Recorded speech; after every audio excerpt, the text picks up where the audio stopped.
ভাদ্রপদ মাসের শুক্লপক্ষের অষ্টমী তিথি। এই পবিত্র দিনে অবতীর্ণ হন ভগবান শ্রীকৃষ্ণের পরম প্রেয়সী আদিরূপা সর্বেশ্বরী শ্রী রাধারানী। স্কন্দপুরাণে উল্লেখ আছে যে ভগবান শ্রীকৃষ্ণের ১৬০০ জন গোপী ও গোপিকা ছিলেন। তাদের মধ্যে সর্বেশ্বরী ছিলেন রাধারানী।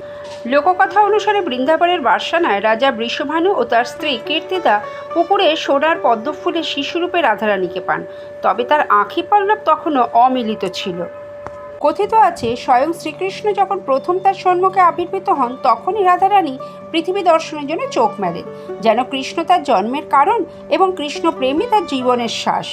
পশ্চিমবঙ্গের দক্ষিণ পশ্চিম রাঢ় অঞ্চলের বাঁকুড়া, পুরুলিয়া, পশ্চিম মেদিনীপুর এবং ঝাড়গ্রাম জেলায় এই দিন সাড়ম্বরে পালিত হয় গোয়াল পূজা। রাধাষ্টমীর বিশেষ আকর্ষণ হল ৮ রকমের ৮টি ফল দিয়ে রাধা ও অষ্টসখীর পূজা। এই ৮ সংখ্যাটি এখানে প্রতীকী। অষ্টমী তিথি, অষ্টসখী এবং প্রেমের পূর্ণতা। শ্রী রাধা শুধু ভক্তির প্রতীক নন, তিনি অনন্ত প্রেম, ত্যাগ ও আত্মসমর্পণের প্রতীক। এই পবিত্র দিনে আমরা সবাই প্রার্থনা করি, আমাদের হৃদয় হোক শুদ্ধ, জীবন হোক প্রেমময়, আর ভক্তি হোক রাধাকৃষ্ণের অটুট বন্ধনের মতো। রাধে রাধে।